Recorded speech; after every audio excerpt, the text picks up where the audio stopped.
Can I ask you about the England under-21s events in Serbia? I mean, obviously Danny Rose, although he's a Tottenham player, although he's on loan at Sunderland, and Stephen Colker was there as well.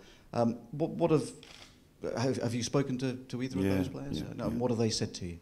Well, obviously it's extremely difficult for Danny, and he was disappointed by the happening, by the situation he had to live, by the atmosphere that he had to be confronted with. I think I certainly told Daniel, and I tell you guys now that I support him completely in this situation.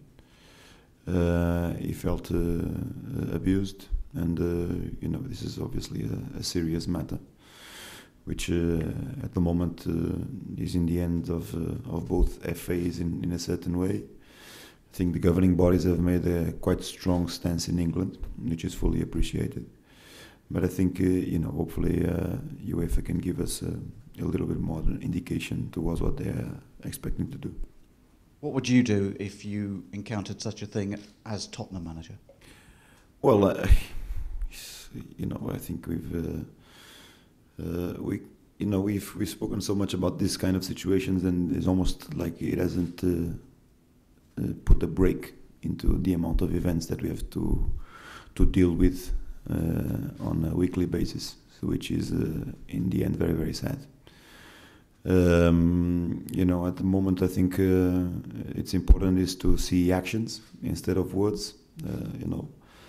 Our words have on the recent events from the last year or so, or even more, probably haven't done enough, because there seems to be a consequence of things happening.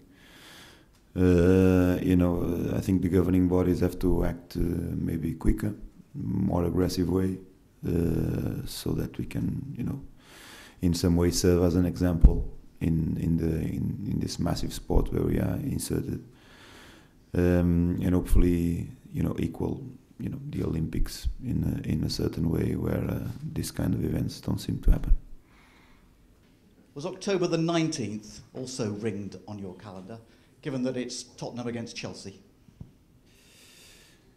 Is it a date you've been looking forward to since the fixtures came out? I think in the end there is one thing that has been, to a certain extent, blown out of proportion in some way, because this is certainly not a personal matter. Neither this game is going to decide the future of both teams in the end of the Premier League. After this game there will be 30 more games to play, and both teams will have to have decisive matches in front of them. And it counts as 3 points. It doesn't win as a trophy. Obviously, it's a game that we play at home in a situation where we are now with 4 wins in a row, which we approach it very, very confidently. But the reality is that the opponent approaches it in the same way, and maybe even more, bearing in mind the trophies that they won in the past.